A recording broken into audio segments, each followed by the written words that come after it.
J.T. Crowley is Talking Books.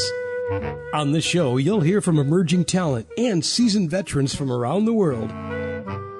They'll give you their take on the writing process and how to create the secret sauce of page-turning deliciousness. Let's get into that magical mixture of the art and science of creativity. Here's J.T. Crowley, author of The Smart Kids, and your podcast host. Hello, I'm J.T. Crowley, and today on my show I have got Dr. Kolb on to talk about his book, The Human Mind, A Psychological View of Theological Concepts. And when you look at his book, you'll see the author's name is Eric J. Kolb. His doctorate is in philosophy, but for the purpose of this podcast, he's quite happy for me to call him Eric. So that's what I'm going to do. Eric lives in Germany. He comes from Oberkirchen in Germany. And he wasn't always in Germany. He was actually born in Pittsburgh in the United States of America. And he moved to Germany. And I'll let him tell you why if he wants to, everybody. But I'm just going to invite him onto the show. And I'm going to ask him to briefly let him tell us a little bit about himself. And then we're going to go into his books. So, Eric, come and join me on the show. Yes, thank you very much. It's a great pleasure to have you on. And, you know, the little chats that we've been having beforehand has just been wonderful. And I've learned so much about you. And when I've looked at your book, I'm thinking it's just absolutely amazing, everybody. The depth that Eric has gone into in these books is just absolutely stunning. But I want the listeners, the viewers, to know just a little bit about yourself, Eric. So could you just tell us, who you are? Who I am. Well, like you said, I'm a philosopher, but actually my Ph.D. is in psychology, not philosophy. But yeah. That's why I didn't correct you, because I'm also a philosopher. I'm a theologian. I'm a scientist. Before that, I was an actor. I was a circus performer, street performer. I'm a single father of 3 wonderful girls who are just, the pinnacle of all my achievements. So that's me. And I'm a chess player. Ah. But, when I looked at the chats that we've had, and you have done a variety of things in your life. You certainly have. And as your life progresses, I've found, looking at your profiles and looking at your life, I found it truly awe-inspiring and very eye-opening. Thank you. You're very, very welcome. So anyway, let's get on to the book, shall we, Eric? So this book of yours, The Human Mind, A Psychological View of Theological Concepts, is, I understand, Eric, to be the first of a series of 4 books, which you say in your introduction. You were compelled to write while you were still writing your first book, The Psychology of God. Now, we will briefly touch on that one, everybody, towards the end. There are 9 chapters in this inspiring book of yours, and we will look at a couple of the chapters just to give, you, the listeners, the viewers, a flavour of what this book is about, because that's the whole idea. It's not to give the book away. If you want to know what's in the book, go and buy it. Can't do a better marketing pitch than that, can I?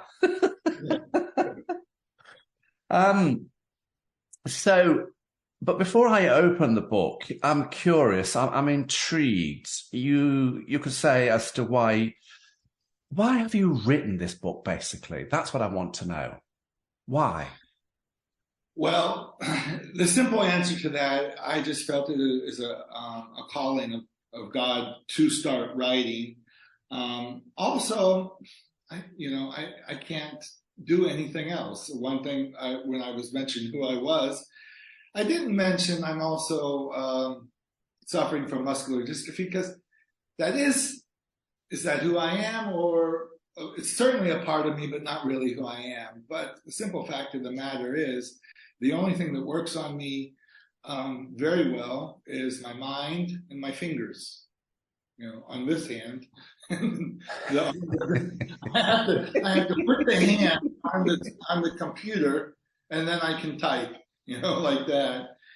And that's what I do. I love learning. I love researching. When someone suggests like a chapter of a book, I read the volume. I like everything. I just dive in. I'm a little bit excessive that way.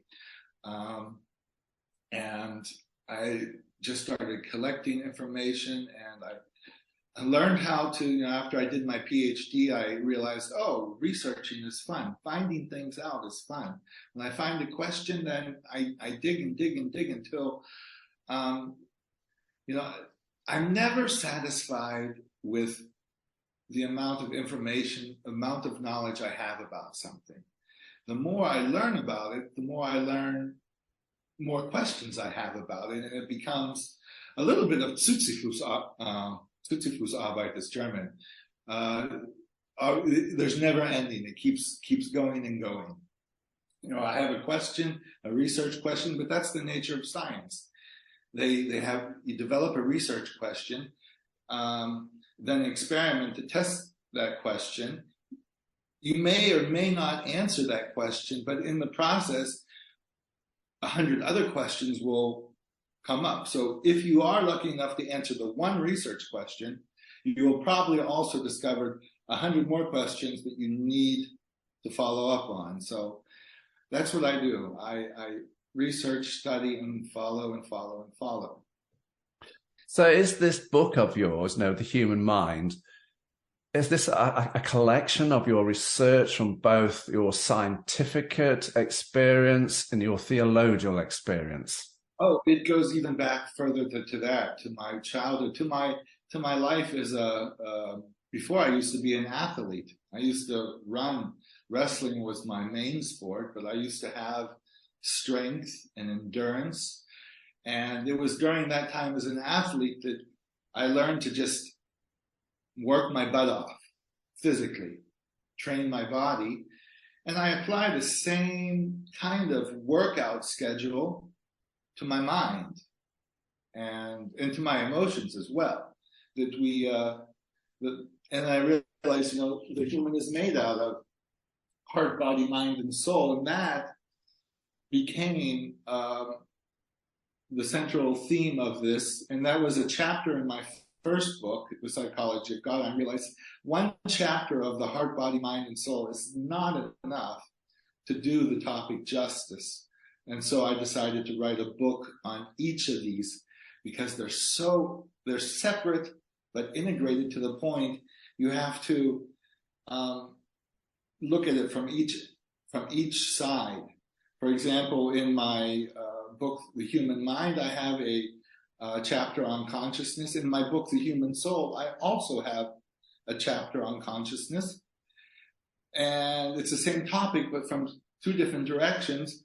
And there's hardly any overlap of the information. It's just the other side. Yeah, because behind you there, the mind, the heart, the soul, and the body, these are the core, the fundamental core issues around your books. Right. Each one. And so the human mind is the mind one. So let's open this chapter. Let's open this book, shall we, everybody? We're on mind. Mind, yeah.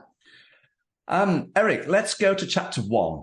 Now, as I said, there are 9 chapters here. We're not going to do all 9 chapters. We're going to do chapters 1, 4, and 8, everybody. And if you like the sound of that, then we'll go and buy the book and see what all the other chapters are about. Eric, let's go to chapter 1, belief. Okay. The lens of reality. You start this chapter by saying everything we perceive, everything that enters our minds through our senses, and everything we experience is first filtered through our belief system. Would you care to substantiate that? And where's your philosophical mind coming from here? Well, my area of, when I was working as a psychologist, my main area was development, child development, how cognitive, emotional, social emotion, physical development. And when we think about the development of the mind, what's from childhood to adulthood, everything that goes in the mind comes in through our senses, and there it's processed. And practically the bowl in which it's all mixed in is our belief system. If I believe in God, then I see the world this way. If I don't believe in God I see the world that way. If I believe in whatever, it doesn't matter what, all the little things, not only the big question, God or no God, but whether driving with a seatbelt is necessary or not. Even these little things, it directs our lives in different directions. Whether we believe, sugar is very, very bad, or in moderation, okay. If we believe Christmas trees are great or unimportant, that's going to be a little thing that throughout our life is going to give us a direction here or there, here or there. So all our belief system, all of our core beliefs is how we see reality. And then essentially there is really no knowledge. We can't really know anything. All we can do is believe something with a certain degree of certainty. I believe the sun will come up tomorrow, but I don't know that. I believe that my name is Eric Kolb, but maybe I was switched. Most likely I look like my father. I look like my other. I don't look so much like my other brother, so maybe not. We can never really know anything. And what's interesting about that, science has come to the same conclusion. If you take a look at mathematics, Gödel's incompleteness theorem says just that. A statement can be true or false, but a true statement can be provable or improvable, but still true. And that's proven in mathematics. And so is it also in our lives. We just start believing things, and as we develop, that makes us who we become. Still sticking on chapter 1, you break it up under various subheadings. Children's belief in God, created to believe, belief is a choice, belief in God versus science. So that's interesting to me, that is. And you subdivide again to talk about anthropic cosmological principles. I'm created to know God, and you even touch upon a critical examination of Darwinian evolution. And for me, so in this opening chapter of yours, Eric, you've got some pretty powerful viewpoints here. Would you like to tell us why the deep philosophical subject matters here, and are they important to you? So much so you've written this book. Yeah, well, each of those I could, that chapter had, each of those I could expand on a lot. So if I just go briefly over it, the section Child's Belief in God, I address that because a lot of people who do not believe in God will say, we only believe in God because we hear that as children, and children they believe things easily. They believe in the Tooth Fairy, they believe in Santa Claus and Anne. And then later, they find out none of that's true. And a lot of people like to put God in there with it too. But you can put everything in there, actually. That's what it is. And there was I mentioned a specific series of experiments. I can't remember the author of who did these experiments, but they found the conclusion was people who believe in God tend to be to rely more on intuitive forms of thinking, and people who do not believe in God rely on rational thinking. And the authors wanted to more or less say, if you believe in God, it's because you're not rational. You're not thinking rationally. You're thinking intuitively. And that's just not a fair assessment of the facts. It is our intuitive thinking that makes humans so intelligent. If we only relied on our rational thinking, we would not be where we are. So that's one thing. The other thing is, if God created humans the way we are so created that we first develop an intuitive form of belief system, intuitive thinking, which is why children believe so easily, and then later a rational belief system that begins to question our intuitive beliefs. And that's scientific facts studied, had no problem, but that's exactly also what the Bible says when Jesus says, in order to get into heaven, you have to be like a child. I always, people know that verse, but they don't really know what it means. It's not really too much discussed in sermons.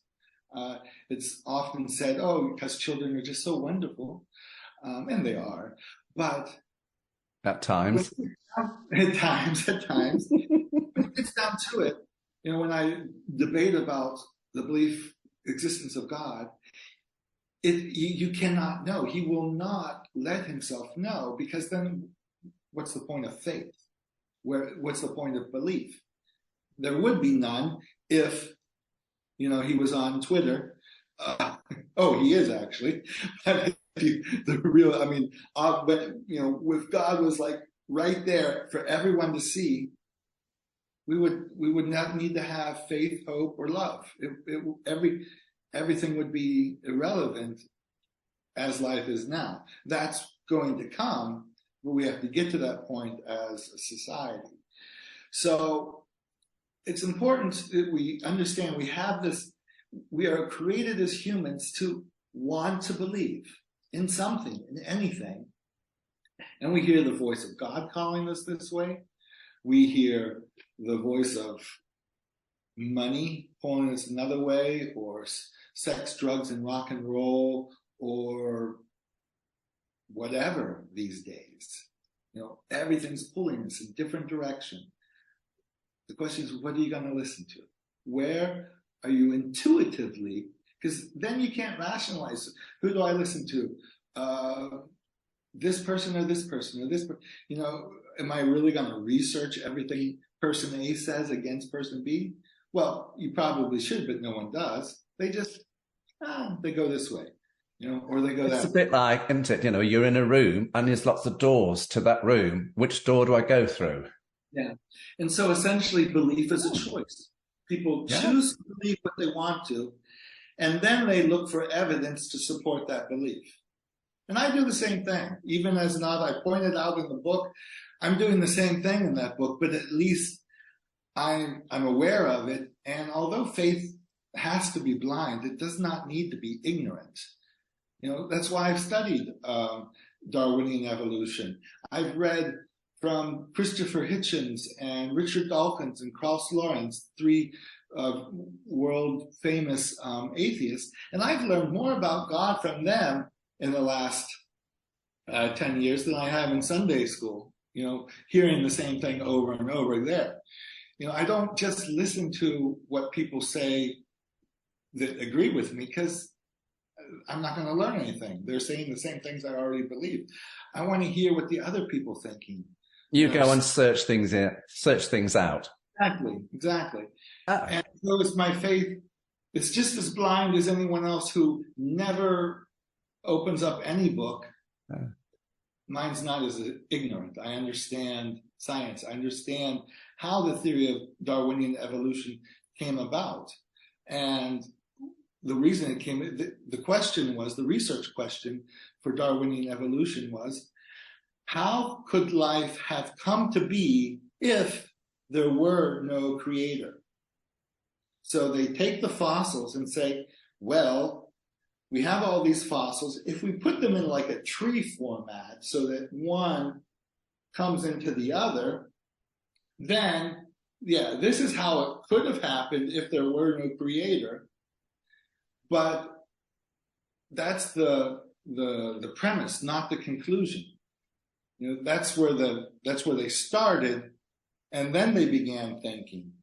But if you take the fossils and put them back parallel, where I think they belong, then you see, okay, this is how it was. And it's just a better fit because we get more and more fossils. They keep having to change the tree. There's not so long ago, someone found something that had soft tissue in it. It's like, wait, that can't be because it has to be billions of years old, and this would mean it's only tens of thousands of years old, and it doesn't fit in our tree. So there must be a mistake. The data that doesn't fit into the Darwinian evolution theory, there was a mistake, or they test it again and again and again until they get the result they want. That's just, this kind of scientific method would not be accepted in any other area of science. If a medicine goes wrong in the test phase, they don't keep testing it and see, well, maybe the medicine's okay and that person was sick anyway. No, they stop it. But, people believe what they want to as a choice and look for evidence to fit that belief. And sure. Eric, let's go to chapter 4 here, which you've headed up, Theory of Mind. Mm-hmm. Now, I found your theories, thinking here, really engaging and probably bordering on compelling. So I wanted to pick your brains here. Okay. Unearth the thought process you adopted when you constructed this chapter. You start off by saying theory of mind, which you reference as TOM in brackets, is a confusing term because it is both a theory and an abstract construct. What are you saying to convey to the reader in this chapter? Why is this chapter here? Okay. Well, again, it's about development. Theory of mind is something that happens to each of our humans. It's a theory in that we believe that's the point where our memories as adults kick in. So you can't remember the birth coming through the birth canal, your first birthday, second birth. Our earliest memories go back to a certain point, and the idea is that point is when the theory of mind kicks in, and it really just kicks in. There's different tests when they test a lot of different children from ages 3 to 4 on different theory of mind tests. They find that all the children, the child either has a theory of mind, knows that meaning it knows it is a person, its mind is different from the mind of another child, or it doesn't. It fails all the tests, or it passes all the tests. And that hardly ever happens in anything else. You get a bell curve with most things. But with theory of mind, you get two parallel groups. They either have it or they don't. And that's the moment where a child just realizes, oh, hey, I think this, but they think that. That's. I'm also interested. Still on chapter 4 here, Eric. You broaden your theories by touching on autistic spectrum disorder. You also cover off. You discuss, however you want to phrase it, proof, factors involved in the theory of mind development, plus more theories. Eric, can you explain to the readers, determine the difference here, what you're getting at, because this is a deep, complex chapter, isn't it? And especially when you've gone on to touching autistic spectrum disorders. Well, I addressed autism spectrum disorder because that was the primary population that I worked with as a psychologist in child development. That's really what I did mostly. And no one really knows what causes autism. It's a complete mystery.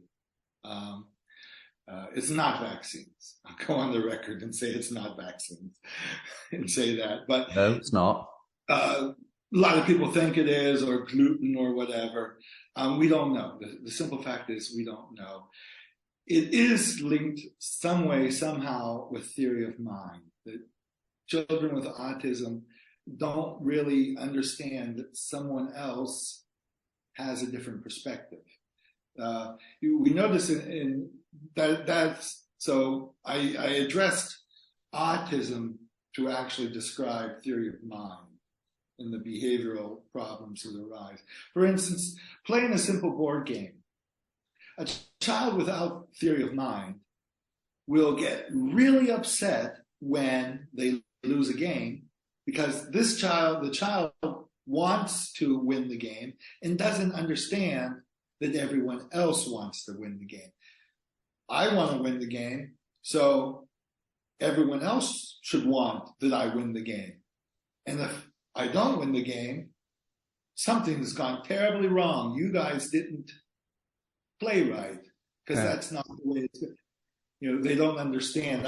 I write there another example of how to test the theory of mind that's kind of fun, that I do with a lot of children. And this works even if the child is nonverbal. We play with dolls, and I call it Barbie and Lacey. I've only raised girls, so I know Barbie, like everything about Barbie. So Barbie and Lacey is Barbie's younger sister. Lacey says she has a little treasure, okay, and shows Barbie the treasure, and we're playing dolls, and we're just playing dolls, and it's usually a marshmallow or something. And Lacey puts the marshmallow under the pillow, okay, and then I'm playing with the child, and the dolls do this, and then they go to soccer practice, and the dolls are taken out of the story. And then I do briefly, I address the child now again, not as Barbie and Lacey, but as Dr. Kolb and the child. And I say, hey, let's play a trick, okay? Look at this. I'm going to take the marshmallow out from the pillow, and I'm going to hide it under the bed, okay? And the child sees that and understands. The child knows now the marshmallow is no longer under the pillow, it is under the bed. And then we go back to doll playing, and we come back from soccer practice. And then if the child comes back and says, goes to, oh, where's my marshmallow? It's gone. It's no longer under the pillow. Then the child understands that although the child knows that the marshmallow is under the bed, the character she's playing, Barbie or Lacey, cannot know that.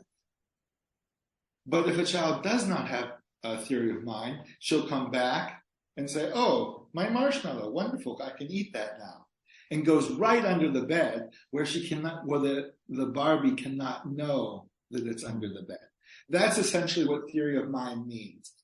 To understand that my mind is completely subjective and no one knows what I know what I'm thinking or feeling, and I cannot know what anyone else is thinking and feeling. It's like us two at the moment, you don't know what I'm thinking. How am I going to put the next question to you? And I don't know how you're going to answer it. Exactly. Theory of mind. There you go, everyone. So let's move on to chapter 8, everybody. Okay. And which is towards the end of the book. Development of mind and behavior. You start this chapter by taking a bit of a swipe, I think, at authors over what's evolution and what's development. Mm. You say development is the field of psychology that interests you the most, and that development in all fields of science has your attention. Why the criticism of authors, and what relevance does this chapter have in your book? Tell us. Well, a lot of atheist scientists or would you say, evangelical atheists, they like to throw around the word evolution, and they describe processes and use the word evolution to describe it. And that's not what they're describing, is not evolution, but development. For instance, a caterpillar does not evolve into a butterfly. It develops into a butterfly. If we did not know what a caterpillar, there's a caterpillar that spins a cocoon, what's going to come out, we don't know, then we could talk about evolution if you want. But we know it's going to be a butterfly because it develops into a butterfly. But so they try to, get a point here and there, try to make, sleight of hand and say, see, there's evolution. I'm like, what? No. And I think it's a little bit unfair because they got to know. I know that. Anyone who studies developmental process in psychology or biology knows the difference. But they try to make it sound like evolution when it's actually only development. That's an interesting viewpoint. I've never thought of it that way. Now you've mentioned that, just purely by using that simple method of the caterpillar and the butterfly, I would have said, until you said, I would have said evolves into a butterfly. Now I'm starting thinking, well, maybe it develops into a butterfly. So Eric, like all the chapters in your book, you talk about certain issues under the main headings. Chapter 8, you head up development of mind and behavior, and you touch on areas like strength in weakness. Our actions are a result of our minds and our hearts. The mind's reboot switch, mind and behavior, intuitive belief in God, and scientific psychological studies on cognitive behavior. When I look at this chapter, you address some very significant areas that affect us all. And so I thought about this, thinking that, so he's talking about lots of issues here. So I'm going to ask you, is this chapter, again, an important chapter, and what you're saying here is so important to you that you need to get this message out? Yes, definitely. This is where psychology diverges from a relationship with God. Psychology will tell you, hey, you can do it. The power is in you. You control your destiny. You can do it. And the psychologist, tries to inspire the person or find ways so that the person can succeed on that, with their own heart, body, mind, and soul. But that's not at all what Jesus said. When you go to the Sermon on the Mount, he said, "Blessed are the poor in spirit, for theirs is the kingdom of God."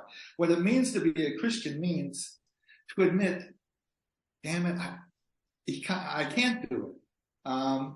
It's too hard. There's no way. Life is deadly. It will kill you, literally. Life stress. There's no way you're just gonna get hammered down. You do not have the strength. You're not gonna make it in this world. But trust in God. Let Him become your strength, and you become unstoppable. And that's where strength and weakness. I have muscular dystrophy. My body is, look at it. I can't stand to pee. I can't stand long enough to pee. But not despite that, because of that, my mind has become so strong. My heart has become so strong. I've become, nothing can break me down. Not even illness, divorce, difficulties, this, that. Look what, I live in the same world as everyone else. And I don't know, it's just like nothing can stop me. I just feel a power, and it's not from me. That's the thing. It's not like, oh, you're just, you're a hard worker. Yeah, but what is it that, my motivation is not to sell a lot of books. I've given away more than I've stolen. It's not to be, it's simply God. That's the only motivation, to do what I've been created to do, my purpose in life, my meaning in life. If you follow that, if you find out what your purpose in life is and follow that, then nothing else matters. Okay. You will be happy and successful all your life, regardless of what happens. Let's go to, because you said in the right away start, yes, you wrote this book actually whilst you were doing the other book, Eric, I said at the short start of this podcast that this book of yours, The Human Mind, a Psychological View of the Theological Concept, is the first in the series of 4. And of course, yes, you've got mind, heart, soul, and body. They're the books behind there. Yeah. And that you were compelled to write whilst you were still writing your first book, The Psychology of God. So let's very briefly turn to this book. There are 6 chapters in it. Chapter 1 is the introduction. Chapter 2, the 4 components, heart, body, mind, and soul. And here again, we've got heart, mind, soul, and body. Models of development, learning behaviors, faith, hope, and love, living and growing in the Holy Spirit. Why is this book so important to you? So much so, it was your first, feelings, your foray, your first rooting out into writing books. I started that one, and I didn't know who I was writing to. I didn't know what I was going to write about.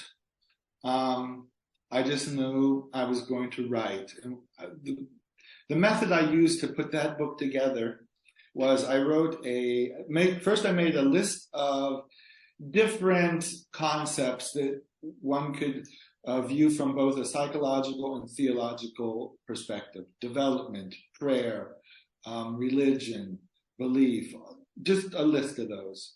And then I wrote an essay a week for a year, a 5-page essay. I was very strict about that. That meant the 5th page had to be started. And then after a year, I had 52 5-page essays that I shuffled together into what became the Psychology of God. But in the process, I realized, okay, heart, body, mind, and soul, that's actually what I was supposed to do. So I shuffled that one together, cleaned it up a little bit, put it in a book form, sent it off, it's done now. So that's kind of the introduction book. Wide range. In that book, I also talk a little bit about my life, my testimony, about having muscular dystrophy, about when I was first diagnosed with it. They said I had 2 years to live. That was definitely, that was now 20 years ago, more than 20 years ago. So definitely a life-impacting event on that, because I just then decided, all right, I got 2 years to live. I'm going to just completely be obedient to the Holy Spirit these last 2 years, because I only got 2 left. I accepted that. I accepted my physical death. And that's exactly what it also means to be a Christian, to, what the Bible says, if you save your life, you lose it. If you give up your life, that's how you save it. And that's what I was essentially forced to do, to accept, okay, I'm going to die. I'm here in Europe. I'm having a good time. I'm a street performer. I'm talking a lot. I'm just going to keep doing this. I'm just going to keep doing it. And, okay, I'll just fall over at some point. And that'll be it. Okay. I was okay with that. And I just kept following the Holy Spirit, and I didn't die. I became a member of the first group of clowns that performed in hospitals. I became a clown doctor, where as a clown doctor, I'm helping children with humor cope with cancer, leukemia, AIDS, and these children are dying, and I am too. Well, so I thought, or so I was, so we all are actually, all the time. And using humor to get through that. And that's where, that was around the time the Patch Adams movie came up. So clowns in hospitals just exploded. And at the same time, I'm losing the ability to walk.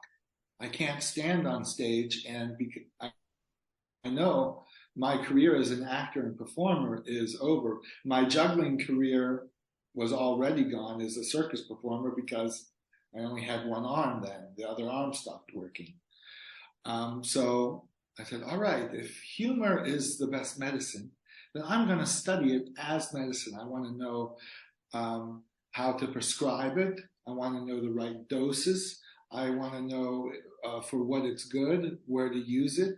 And so I started studying psychology, and humor was actually my topic of interest during my master's, my undergraduate work. As I was working as a clown therapist, then I graduated and I became a mental health practitioner here in Germany. And humor and my clown skills were really so helpful in my work with children with autism, because a lot of them can't talk. And so we did everything nonverbal, a lot of nonverbal, and I could do that. They're not interested in people, but they're interested in objects. So I can do a sleight of hand magic and make them interested in something, and then get their interest and use my clown skills to form working relationships that I can put into a therapy. But eventually I didn't have the strength to do that anymore. So I said, okay, I can't be that. And then I went back to school, got my Ph.D. and said, all right, then I'll write books and teach other people how to do that. And that's what I'm doing today. And the books are fascinating, everybody. They really are. Really are. I thoroughly enjoyed it. What's next for you? My next book, The Human Soul, is at the publishers as we speak. So maybe shortly after all this comes out, you can Google Eric Kolb, The Human Mind, The Human Soul, and I've already started on The Human Heart. And after that will be The Human Body. My goal is to write 5 books in 5 years, and I'm on track with that. Got three books down in 3 years, 2 more to go. The Human Heart and The Human Body, I saved those to last because they're going to be easier. My dissertation was on emotional processing, so I got all the research done with that.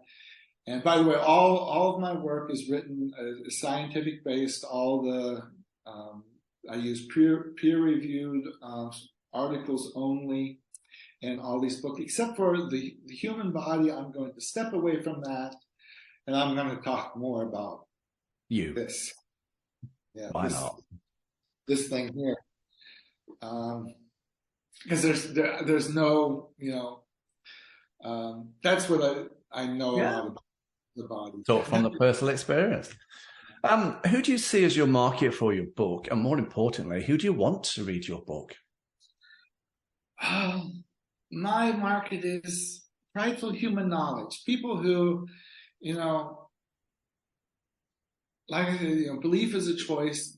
You believe something, you think you know it, and then you stop there.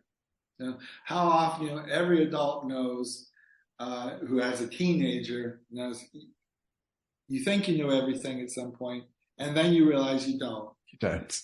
You're an adult, because then you know everything. But go a step further. Faith is blind, but it doesn't have to be ignorant.